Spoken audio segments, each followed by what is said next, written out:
اور آخری بات یہ ہے، دیندار ہم جتنے بھی بن جائیں، توحید و سنت والے بن جائیں، جب تک نبی صلی اللہ علیہ وسلم نے توحید کے ساتھ دو چیزیں اور بتائی ہیں۔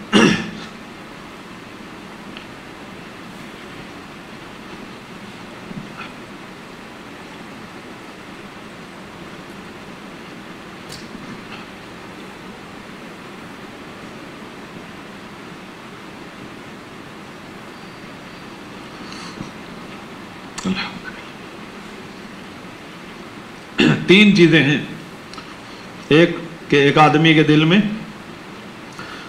ایک آدمی نے توحید سمجھ لی،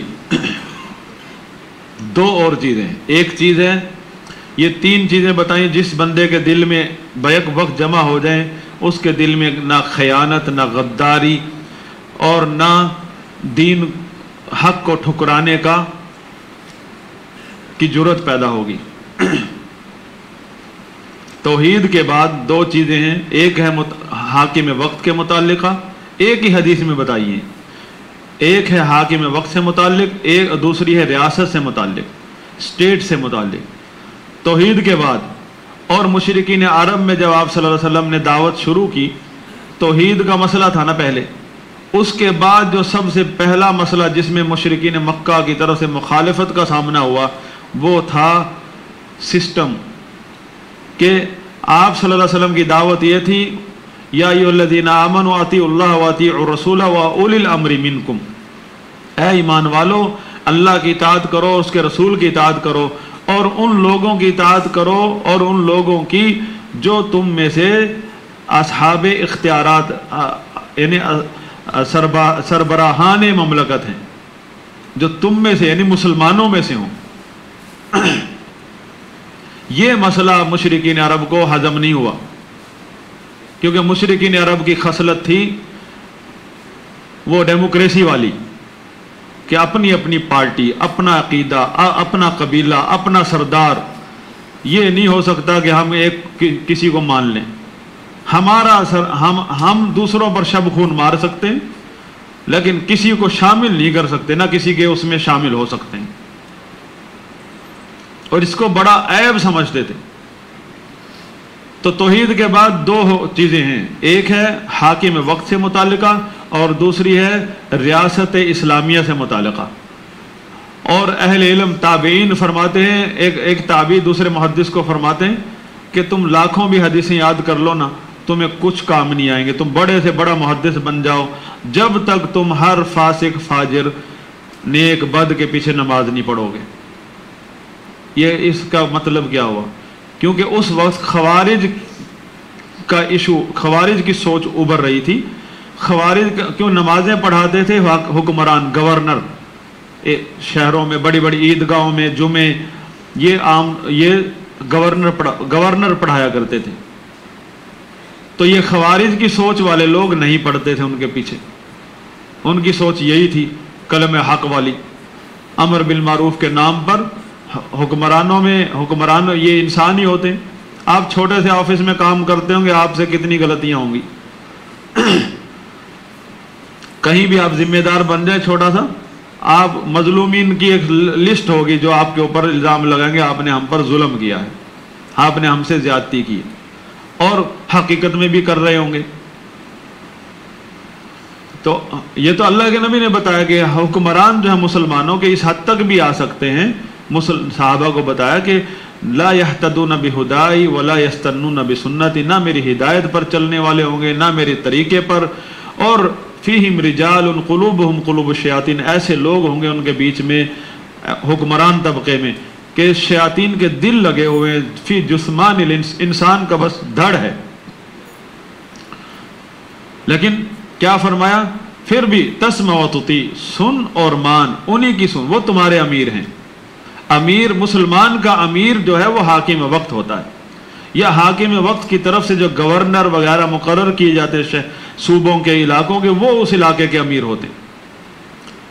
مسلمانوں کی ڈکشنری میں کہیں بھی امیر کی ان کے علاوہ کسی کو نہیں بولا جاتا۔ ہاں، مسلمانوں میں سے جنہوں نے بھی پرائیویٹ امیر بنائے ہیں وہ تاریخ اور عقیدے کی کتابوں میں اور تاریخ میں ان کا نام ہے خوارج، روافض، باطنی فرقے اور معتزلہ. اور حدیث میں نبی صلی اللہ علیہ وسلم نے فرمایا ایسا فتنہ آئے گا کہ لوگ جہنم کے دروازے پر کھڑے ہوں گے. فتنے کے بارے میں بتایا، لوگ جہنم کے دروازے پر کھڑے ہو کر دعوت دیں گے. جس نے بھی ان کی دعوت مان لی، قبول کر لی، جہنم میں اٹھا کر پھینک دیں گے.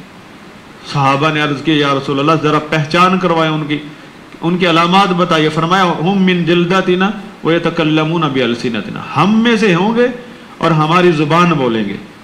یہ کون ہے؟ اس سے پہلے حکمرانوں کا فتنہ بتایا کہ اس قدر گمراہ ہوں گے. حکمرانوں کا پہلے فتنہ بتایا، یہ بخاری مسلم کی حدیث ہے. ذرا توجہ فرمائیے. 2 فتنے بتائے ہیں. پہلا فتنہ میں آپ کو سنا چکا ہوں، حکمرانوں کا فتنہ بتایا کہ نہ ہدایت پر چلیں گے، نہ میرے طریقے پر، اور انسانیت کی حد تک بھی بتایا کہ انسان کا صرف دھڑ ہے، اندر شیطان کا دل لگا ہوا ہے.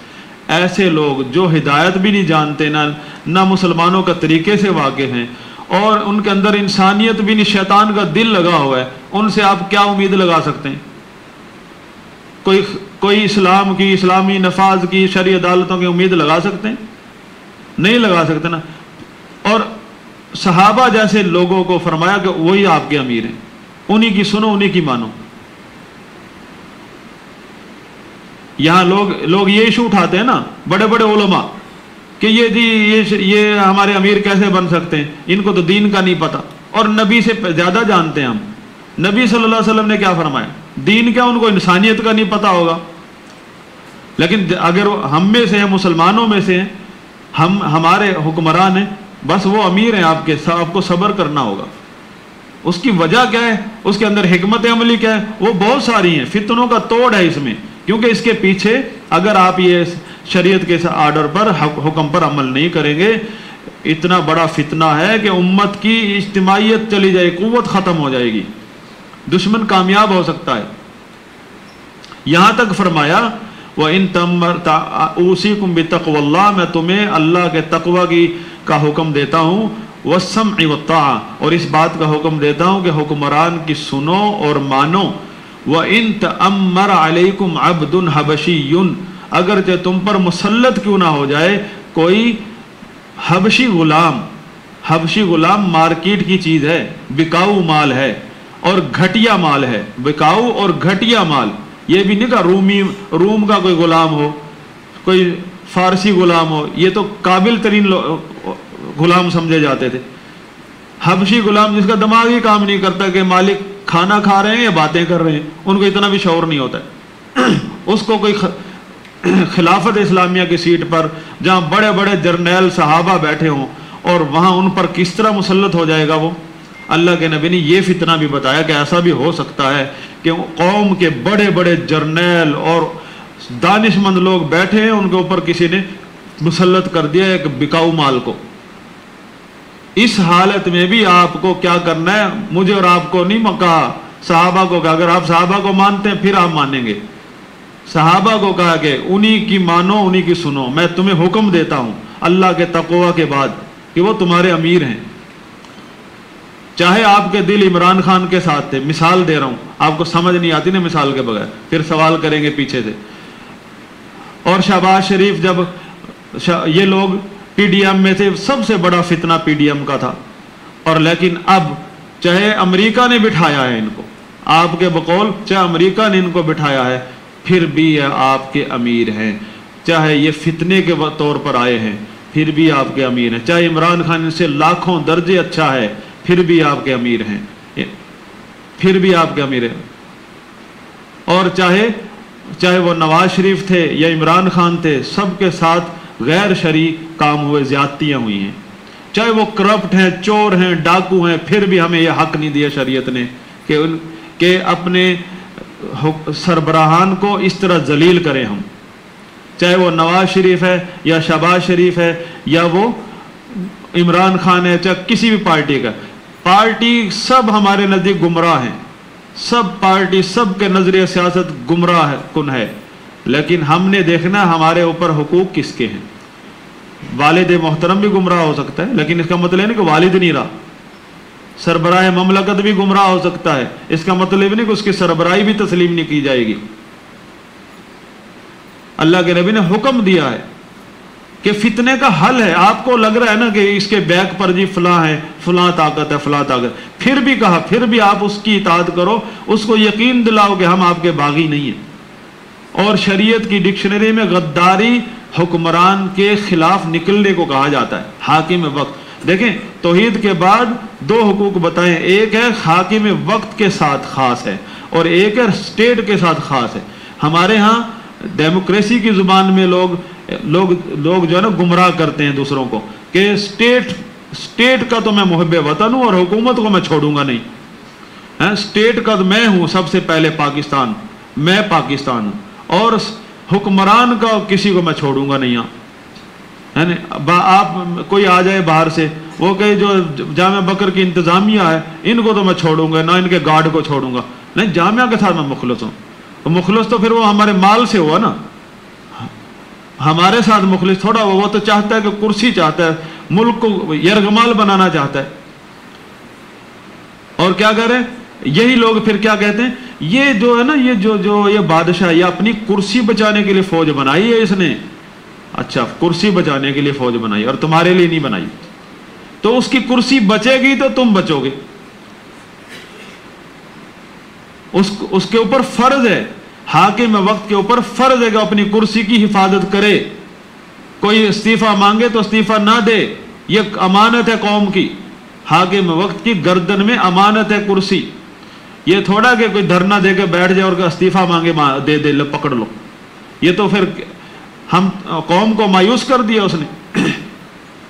سیدنا عثمان رضی اللہ عنہ کو یہی فرمایا تھا کہ اللہ تعالیٰ تمہیں قمیض پہنائے گا امانت کی، یعنی خلافت تیرے گلے میں آئے گی اور لوگ کہیں گے کرسی یہ قمیض اتار دو، یعنی استعفیٰ دے دو، فرمایا تھا نہیں دینا، عثمان رضی اللہ عنہ کو فرمایا۔ عثمان رضی اللہ عنہ نے شہادت قبول کر لی اور نہ فساد ہونے دیا مدینہ میں، اپنی جان بھی دے دی، استعفیٰ نہیں دیا، کیونکہ یہ امانت داری ہے، امانت ہے، استعفیٰ نہیں دے سکتا آدمی، چاہے چھوٹے سے عہدے پر بھی۔ آپ کوئی کہے آپ ہٹ جاؤ میں آ جاتا ہوں، آپ کا سینئر خلیفہ اور حاکم وقت کا تو کوئی سینئر نہیں ہے شریعت میں، وہ فیصلہ کرے، اس کو حاکم اسی لیے کہا گیا، وہ معزول کر سکتا ہے، اسے کوئی معزول نہیں کر سکتا شریعت میں، الا یہ کہ وہ کفر بوا کا مرتکب ہو جائے، وہ الگ مسئلہ ہے۔ پھر آپ کا حاضر سروس حکمران اس کو نہ اہل قرار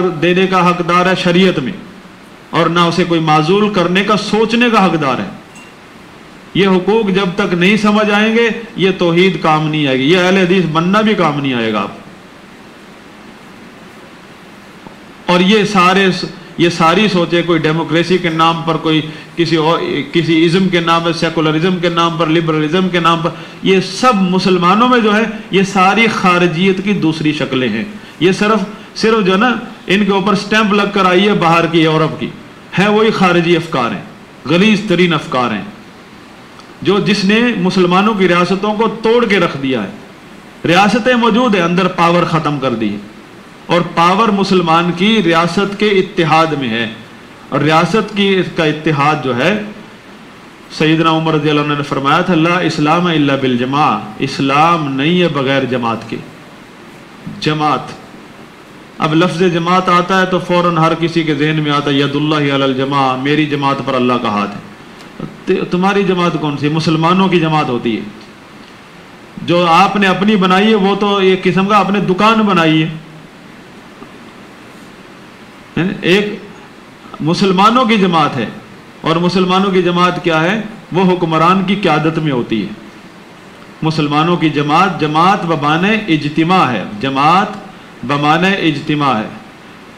یہ شیخ اسامہ ذرا تھوڑا توجہ فرمائیں، میری بات ذرا سن لینے دیں، پھر آپ سنا لینا، سمجھا لینا، کیونکہ اس میں مسلمانوں کی جماعت جو ہے، لفظ جماعت آیا حدیث میں، اور اس کی بہت اہمیت آئی ہے، حتیٰ کہ یہاں تک اللہ کا ہاتھ جماعت پر ہے۔ جماعت کا مطلب ہے اجتماع، اجتماع کا سادہ لفظ ترجمہ اتحاد، مسلمانوں کا اتحاد، صرف خالی ایک مسلک والوں کا نہیں، امت مسلمہ کا اتحاد فرض عین ہے۔ اور اس کی شکل کیا ہوگی، کس طرح ہوگا، وہ موجود ہے، آپ اس کو مضبوط کرنے کا حکم ہے۔ مسلمانوں کا اتحاد جو ہے وہ اس کو نبی صلی اللہ علیہ وسلم کی زبان میں کہتے ہیں جماعت المسلمین، یعنی مسلمانوں کا اجتماع۔ اور وہ ہے فرمایا تلزم جماعت المسلمین و امامہم، مسلمانوں کی جماعت کو لازم پکڑو اور ان کے حکمران کو۔ اب حکمران کی خرابیاں نبی صلی اللہ علیہ وسلم نے خود بتائی، حکمرانوں کا فتنہ نبی صلی اللہ علیہ وسلم نے خود بتایا۔ اس کے باوجود ہمیں جو ذمہ داری ہے وہ ہماری ہے، ہماری ذمہ داری ہے کہ معروف میں اطاعت کرنی، اور جہاں اللہ اور اس کے رسول کی نافرمانی ہوتی ہو ہمیں آزاد کر دیا اللہ کے نبی نے کہ آپ پابند نہیں ہیں وہاں، اور بلکہ وہاں اللہ کی نافرمانی میں کسی کی بات نہیں مانی جا سکتی۔ لیکن اس کا مطلب یہ نہیں کہ آپ بغاوت کریں۔ اور دوسرا فتنہ یہ بتایا کہ جہنم کے دروازوں پر کھڑے ہوں گے، دعوت دے رہے ہوں گے، جس نے بھی ان کی دعوت مان لی وہ جہنم میں اٹھا کر پھینکیں گے۔ صحابہ نے پوچھا کون، ان کے علامات کیا ہے؟ فرمایا ہم من جلدتنا، ہماری قوم سے ہوں گے وہ، اور وَيَتَكَلَّمُونَ بِأَلْسِنَتِنَا، ہماری زبان استعمال کریں گے، بولیں گے، ہماری بولی بولیں گے۔ ہماری بولی کیا ہے؟ ہر مسلک فرقے والے کی اپنی بولی ہے، آپ اس کی بولی سے پہچان جاتے ہیں، چاہے اس نے لباس ڈاکٹر ذاکر نائک والا پہنا ہو، پہچان جائیں گے یہ بریلوی ہے، یہ دیوبندی، یہ شیعہ، یہ اہل حدیث ہے۔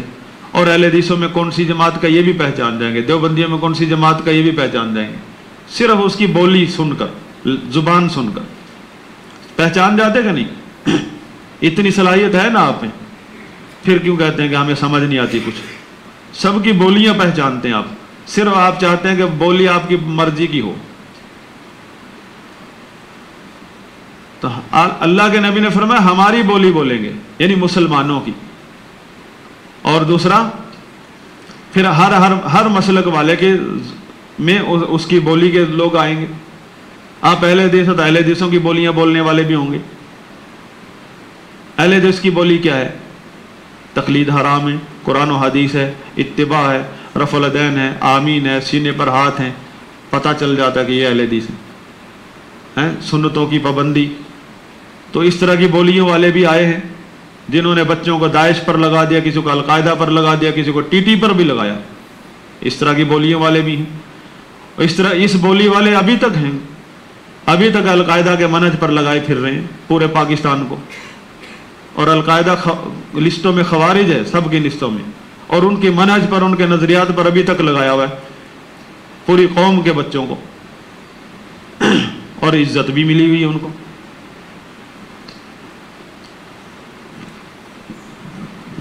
تو اللہ کے نبی صلی اللہ علیہ وسلم نے حکمرانوں کے فتنے کے بعد دوسرا فتنہ یہ بتایا ہے داعیوں کا، دعات علی ابواب جہنم، کہ داعی ہوں گے، دعوت دینے والے، اور بلائیں گے، جہنم کے دروازے پر کھڑے ہیں۔ کیا مطلب؟ کہ مطلب ان کی دعوت جو ہے وہ سنت کے مطابق نہیں ہے، ان کی دعوت جو ہے منہج اہل سنت سے ہٹی ہوئی ہے، کیونکہ جو دعوت بھی منہج اہل سنت سے ہٹی ہوگی وہ جہنم اس کا انجام ہے۔ جیسے اللہ تعالیٰ نے فرمایا نولیہ ما تولی ونصلی جہنم وساءت مصیرا، جو لوگ رسول اللہ صلی اللہ علیہ وسلم کی مخالفت کرتے ہیں ہدایت واضح ہونے کے باوجود، اور صحابہ کے مسلک کو چھوڑ کر کوئی اور راستہ اپنا لیتے ہیں، فرمایا ان کو ان کے حال پر چھوڑ دیا جاتا ہے، جدھر جا رہے ہیں جاتے ہیں، وہ سمجھتے ہیں کہ ہم دین پر چل رہے ہیں، وہ نسلی جہنم، آخر کار وہ جہنم میں جاتے ہیں، اور بہت برا ٹھکانہ ہے ان کا۔ بدعت کے بارے میں بھی آپ فرماتے تھے کہ بدعت کیا ہوتی ہے؟ دین کے نام پر دینداری ہوتی ہے، وہ ظاہر میں دینداری ہوتی، اور آپ نے فرمایا ہر بدعت گمراہی ہے، یعنی اس طرح کی جتنی بھی دینداریاں ہیں وہ گمراہیاں ہیں، اور ان کا انجام کیا ہے؟ جہنم ہے فرمایا۔ اور یہاں یہ بخاری مسلم کی حدیث ہے، یہ جو فتنوں کی بات پوچھی جا رہی ہے، حالات پوچھے جا رہے ہیں، امت مسلمہ کے حالات بتائے جا رہے ہیں، نبی صلی اللہ علیہ وسلم حالات پر بات کر رہے ہیں۔ پہلے بتایا حکمرانوں کا فتنہ، اور اس میں پھر بھی آخر کار دعوت یہ دی ہے کہ آپ نے انہی کو اپنا امیر سمجھنا ہے، یعنی یہ جو ایک لابی ہے ہمارے اندر، خاص طور پہ لابی سارے سیکولر، لبرل اور خارجی سوچ کے لوگ جتنے بھی ہیں، ایک بات پر متفق ہیں، عوام کو ڈراتے ہیں کہ یہ حکمران جو ہے نا، یہ حکمران تمہیں بیچ کر خود چلے جائیں گے، انہوں نے چاند پر پلاٹ لیے ہوئے ہیں، وہاں چلے جائیں گے یہ براستہ امریکہ، اور تمہیں چھوڑ جائیں گے یہاں، اور تمہیں کھائے گا ہندوستان، تمہیں بیچ جائیں گے۔ اور اللہ کے نبی نے کیا بتایا کہ تم انہی سے تلزم جماعت المسلمین و امامہم، ان سے دور نہیں جاؤ۔ یہ مسلمانوں کا اتحاد کی یہ علامت ہے، مسلمانوں کے شرعی اتحاد کی علامت ہے حکمران، چاہے وہ گمراہی ان کی ساری خود بتائی ہے۔ اب اس کے بعد ہم کسی سے نہیں سننا چاہیں گے کہ وہ حکمران اتنے گمراہ۔ اگر اس کے بعد بھی آپ سنیں گے تو پھر وہ کہاں گیا؟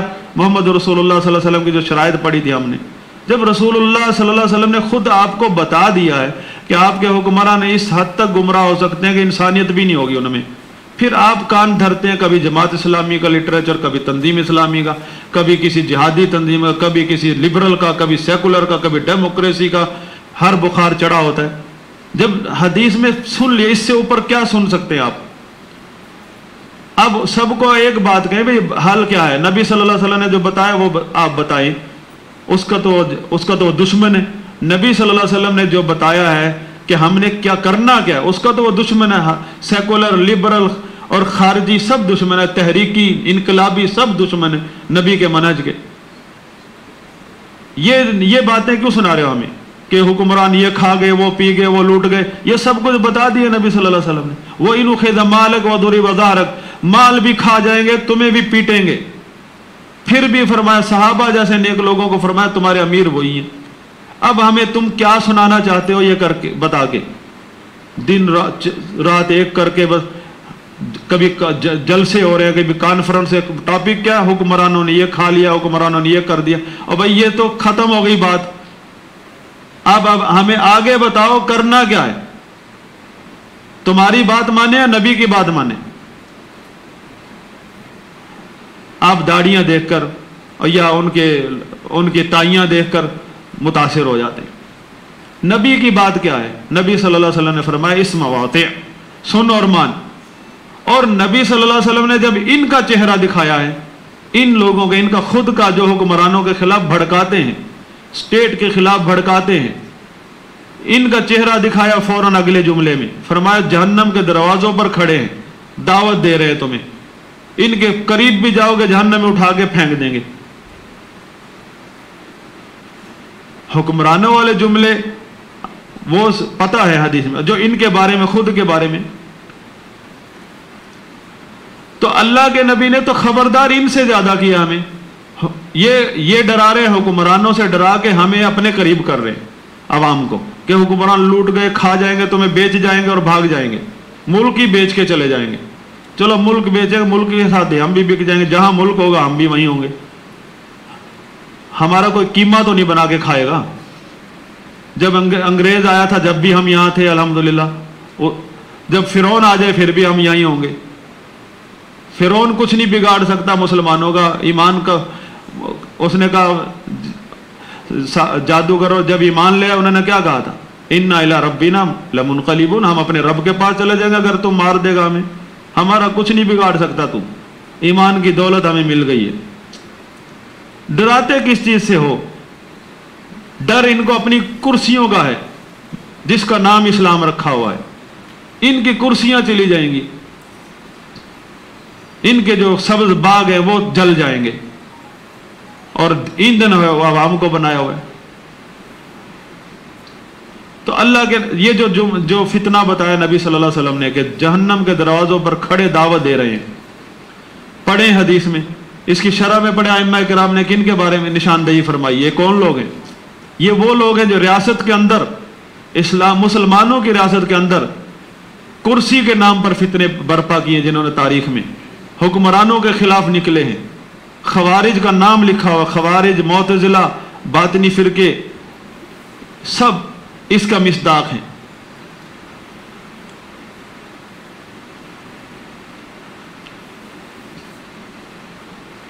لہذا نبی صلی اللہ علیہ وسلم نے صحابہ نے پوچھا یا رسول اللہ پھر ہمیں کس طرح بچیں گے ہم ان سے؟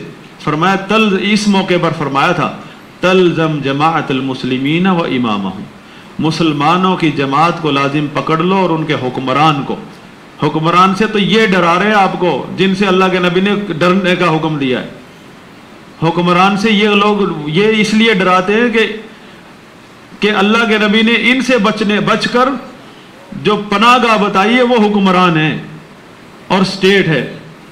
جماعت المسلمین جو ہے وہ مسلمانوں کا اجتماع، یعنی امت مسلمہ کا اتحاد جو حکمران کی قیادت میں ہوتا ہے۔ مطلب آپ کسی بھی گروہ بندی کا شکار مت ہوں، آپ جو ہے آپ صرف پاکستان اپنی اسٹیٹ کا ایک شہری بن کر زندگی بسر کریں، اپنے گھر میں والدین کے علماء کے حقوق ادا کریں اور ریاست میں آپ حاکم وقت کے حقوق ادا کریں۔ توحید کے بعد حاکم وقت کا یہ حق بتایا نبی صلی اللہ علیہ وسلم نے، مناصحۃ ولاۃ الامر، کہ جو بندہ توحید اخلاص العمل للہ کے بعد ولی الامر حکمران کے ساتھ مناصحت کا منہج اپناتا ہے، اس کا دل کبھی بھی غداری قبول نہیں کرے گا۔ تیسرا حکم یہ ریاست کا کہ وَلُزُومُ جَمَاعَتِهِمْ، مسلمانوں کی جماعت کو لازم پکڑتا ہے۔ مسلمانوں کی جماعت کیا ہے؟ جو ریاست کی شکل میں مسلمان حکمران کی قیادت میں ایک اتحاد قائم ہو جاتا ہے۔ اگر یہاں ہم کسی جنگل میں رہتے ہوں اپنے اپنے قبیلوں کی شکلوں میں، ایک قبیلہ شیعوں کا، ایک قبیلہ بریلویوں کا، ایک قبیلہ دیوبندیوں کا، ایک قبیلہ اہل حدیثوں کا، کیا ہوگا؟ اور ریاست کی شکل میں نہ ہو، اسٹیٹ نہ ہو، وہ جنگل میں رہتے ہوں، تو یہ مشرکین عرب والا منظر پیش کریں گے سارے۔ جس پر داؤ لگے گا شب خون ماریں گے اور عورتوں کو باندیاں بنائیں گے، بچوں کو اور مردوں کو غلام بنائیں گے، شب خون ماریں گے اور اگلے دن فتح کا اعلان کریں گے۔ اور پھر کیا ہوگا؟ آخر میں کیا ہوگا؟ آپس میں ایک دوسرے پر شب خون ماریں گے، آپس میں پھر کرسی کے لیے۔ تو مسلمانوں کا اتحاد جو ہے، جو اسٹیٹ کی شکل میں حکمران کی قیادت میں ہوتا ہے، چاہے 72 فرقے ہیں رہتے ہیں ملک میں، اتحاد ایک ہوگا۔ امت مسلمہ کے 72 فرقے ہیں، 73، سب کا اتحاد حکمران کی قیادت میں ہو سکتا ہے۔ اس کے علاوہ جتنے بھی اتحاد ہیں سب باطل ہیں۔ حکمران کی اطاعت کے بغیر جو حکمراں اتحاد قائم کیے جاتے ہیں سب باطل ہیں، غیر شرعی ہیں۔ اگر اتحاد ہے کوئی شرعی میں جس کی برکت ہے پوری قوم کو اس کا فائدہ ہوگا، وہ ہے حکمران کی قیادت میں۔ حکمران کی قیادت کا مطلب یہ نہیں اس کی پارٹی میں شامل ہو جاؤ، اس کی پارٹی میں شامل ہونا حرام ہے، جو اس کی سیاسی پارٹی ہے۔ اس کی پارٹی میں نہیں، اس کی پارٹی میں شامل ہونے کا مطلب ہے کہ اس کی گمراہی کو اپنا عقیدہ بنا لو، یہ تو حرام ہے۔ اس کی گمراہی کا تو ہم رد کریں گے، چاہے وہ خلیفہ وقت کی گمراہی ہے۔ اس کی قیادت میں اتحاد کا مطلب ہے کہ ہم پاکستان کے شہری ہیں، وہ ہمارا امیر ہے، وہ اپنی ذمہ داریاں ادا کرے گا۔ ہماری ذمہ داری ہے ہم اس کے سسٹم کو درم برم نہیں کریں گے، نہ اس کے معزول کرنے کا سوچیں گے، بلکہ اس کے انتظامی امور میں ہم اس کا بازو بنیں گے، ملک کو چلانے میں اس کا ہم بازو بنیں گے، چاہے وہ کسی چور کو پکڑ کے کسی نے بٹھا دیا ہو، وہ بھی اب ہمارا امیر ہے۔ 3 چیزیں ہیں، اللہ کا حق ہے توحید خالص، اس کے بعد حاکم وقت کے ساتھ مناصحانہ ناصحانہ رویہ اختیار کرنا، اس کا مطلب ہے کہ آپ اس کے ساتھ وفاداری کریں ملک چلانے میں، اس کی انتظامی امور میں۔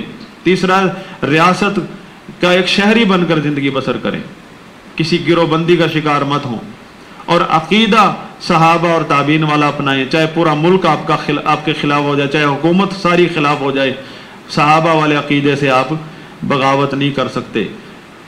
اور صحابہ والے عقیدے، صحابہ کو نبی صلی اللہ علیہ وسلم جماعت کہا ہے۔ ابن مسعود رضی اللہ عنہ فرماتے ہیں کہ الجماعت کا مطلب یہاں ما وافق الحق، کہ حق کے اوپر چلنے کا نام جماعت ہے، حق کو قبول کرنے کا نام جماعت ہے، اور حق ہے رسول اللہ صلی اللہ علیہ وسلم پر نازل ہوا ہے، اور جس نے اس حق کو قبول کر لیا، چاہے خلیفہ سمیت پورا ملک خلاف ہو گیا ہے اور وہ اکیلا ہے، اس پر قائم دائم ہے، اس عقیدے پر، فرمایا وہ انت الجماع وان کنت وحدک، وہ اکیلا ہی جماعت ہے، چاہے اکیلا ہی کیوں نہ ہو عقیدے میں. اور امت مسلمہ جو جماعت المسلمین دوسرا کانسیپٹ جماعت کا وہ ریاست کی شکل میں. اور اس میں بنیادی چیز کس طرح آپ اس کا حق ادا کر سکتے ہیں، اس کی بنیادی چیز ہے بیعت. آپ نے دیکھا ایک آدمی نے یہ آخری پوائنٹ ہے اس کا، بس ایک آدمی نے نظریہ رکھا ہوا ہے کہ میری جماعت تو فلاں اور اس کا امیر وہ میرا امیر ہے، میری جماعت فلاں نام کی جماعت ہے، وہ میرا امیر ہے، اس کا شیخ صاحب فلاں حضرت صاحب یا فلاں لیڈر. تو یہ شریعت میں یہی بیعت ہوتی ہے کہ آپ کسی گروہ کو اپنی جماعت کا درجہ دے لیں، یعنی تنظیمی امور میں، سیاسی امور میں، اور یا کسی شخص کو اپنا امیر سمجھ لیں. آپ نے اس کی بیعت کر لی، یہ بیعت ہے اصل، آپ نے بیعت کر لی ہے. اور اللہ کے نبی کی جو تعلیمات ہے وہ یہ ہے کہ آپ حاکم وقت کو اپنا امیر سمجھیں. اگر آپ اللہ کے نبی صلی اللہ علیہ وسلم کی بات مانتے ہوئے حاکم وقت کو اپنا امیر سمجھتے، چاہے کل آپ عمران خان کے ساتھ بڑے مخلص تھے، لیکن آج آپ کو ماننا پڑے گا. چاہے امریکہ نے بٹھا دیا ایک چور کو لا کر، ماننا پڑے گا، شریعت کا حکم ہے، آپ کو اسی کو امیر ماننا پڑے گا. اس فساد کا حصہ نہیں بننا جو حزب اختلاف کی شکل میں ہر وقت چلتا رہتا ہے. کوئی بھی حکمران آ جائے دوسرا حزب اختلاف میں آتا ہے. شریعت میں حزب اختلاف، شریعت کی ڈکشنری میں حزب اختلاف خارجیت کو کہتے ہیں، خوارج کے گروہ کو کہتے ہیں. ڈیموکریسی میں جو مرضی کہتے رہے، ہمارا دین ہی نہیں ہے. بیعت، نبی صلی اللہ علیہ وسلم نے فرمایا جس بندے نے ایک بالشت بھی جماعت کو چھوڑا اور مر گیا، اس نے اپنے گلے سے اسلام کا عہد اتار کے پھینک دیا ہے. یعنی حاکم وقت کی بیعت، حاکم وقت کو اپنا امیر نہیں سمجھتا. اس میں بہانے کیا ہیں؟ جی ان کو شریعت کا نہیں پتہ. وہ تو نبی نے بتا دیا نا کہ شریعت کا نہیں پتہ، انسانیت بھی نہیں ہوگی، پھر یہ بہانے کیوں؟ نہیں، ہمارے شیخ صاحب نے کہا کہ یہ شریعت کا جب تک یہ اسلام نافذ نہیں کریں گے یہ ہمارے امیر نہیں. شیخ صاحب کون ہوتے ہیں؟ شیخ صاحب کو بھی اللہ کے رسول صلی اللہ علیہ وسلم کی بات پر آنا پڑے گا نا. یہ تو بڑے بڑے خوارج کا شبہ ہے، یہ اصول ہے. داعش کا یہی اصول ہے، القاعدہ کا یہی اصول ہے کہ یہ حکمران یہ جو ہے شرعی امیر نہیں بن سکتے کیونکہ یہ دین سے ناواقف ہیں، دین پر چلتے نہیں. تو آپ میں اور ان میں فرق کیا ہوا؟ نبی صلی اللہ علیہ وسلم نے تو بتا دیا نا گمراہ کس حد تک ہو سکتے ہیں حکمران، گمراہ حکمران ہو سکتے ہیں. اور اس پر ہمارے اسلاف کا عمل موجود ہے، منہج اہل سنت. طریقہ یہ ہے کہ کوئی بھی بندہ حاکم وقت مقرر ہو گیا، آپ کے نہ چاہتے ہوئے بھی شہباز شریف آ گیا مثلا، بہت دل کو دکھ ہوا، آپ کو بہت دل دکھا کیونکہ آپ اس سے پہلے سازشیں دیکھ رہے تھے، حالات دیکھ رہے تھے. لیکن اب شریعت کا حکم یہ ہے کہ آپ چاہے تھر پار کر کے صحرا میں اونٹ چرا رہے ہیں، ہاں آپ کو پتہ چلا اس وقت گورنمنٹ میں حاضر سروس حکمران فلاں بن چکا ہے، اسی وقت آپ دل سے کہیں گے یہ میرا امیر ہے، چاہے میں کل اس کو انسان بھی نہیں سمجھتا تھا. لیکن ریاست کے حقوق کا، مسلمانوں کی ریاست کے حقوق میں سے کہ آپ ان کے حاضر سروس حکمران کو اپنا امیر سمجھیں گے. ریاست کے حقوق آپ کی جان اور مال سے بڑھ کر ہیں. ریاست کے حقوق آپ تو اپنے خالی جذبات پر ریاست کو قربان کر دیتے. یہاں تعلیم یہ دی گئی آپ کا مال، آپ کی جان، سب کچھ قربان ہو جائے ریاست کے اوپر، کیونکہ مسلمانوں کی ریاست کی بیس پر مسلمان اور اسلام غالب آتے ہیں. تم اس ریاست کی عزت نہیں کرتے ہو، اپنے ذاتی مفادات کی خاطر ایک سیاسی ڈرامہ رچایا ہوا ہے اور گمراہی اپنائی ہوئی ہے. تو یہ فرض عین ہے کہ جب پتہ چل جائے کہ فلاں بندہ، فلاں چور ڈاکو، میں آپ کی لینگویج بولتا ہوں، فلاں ڈاکو فلاں چور حاکم وقت بن گیا ہے، بس وہ آپ نیت کر لیں کہ میرا امیر ہے، بس مسلط ہو گیا. جیسے بھی ہمارے اعمال ہیں، اچھا ہے برا، اللہ تعالیٰ اس کی اصلاح بھی کر سکتا ہے. اب ہمیں اس کے لیے دعا کرنی ہوگی. بدعتی کی علامت یہ کہ حکمران کے بارے میں گالم گلوچ کرتا ہے، بد دعائیں دیتا ہے، اور سنی کی علامت یہ کہ اس کے لیے دعائیں کرتا ہے. احمد بن حنبل، فضیل بن عیاض تابعی فرماتے ہیں اگر مجھے پتہ چل جائے کہ میری یہ دعا عین قبولیت کا درجہ اختیار کر لے گی، میں اسی وقت اس دعا کو اپنے لیے چھوڑ کے حاکم وقت کے لیے کر دوں گا، کیونکہ اس کا بھلا ہوگا تو ساری قوم کا بھلا ہوگا، میرا بھلا تو میرا ذاتی ہے۔ اس حد تک، اسی لیے انہیں کہا جاتا ہے امام اہل سنت۔ اگر یہ چیز ہمیں سمجھ نہیں آئے گی، اللہ کی قسم ہماری یہ ساری دینداریاں خوارج سے زیادہ ہماری نمازیں نہیں ہیں۔ نبی صلی اللہ علیہ وسلم نے فرمایا خوارج کی نمازوں کے سامنے صحابہ کو کہا تم اپنی نمازوں کو حقیر سمجھو گے، اس قدر خشوع خضوع سے نمازیں پڑھتے ہیں، قرآن پڑھ پڑھ کے روتے ہیں، داڑیاں آنسوؤں میں بھیگ جاتی ہیں۔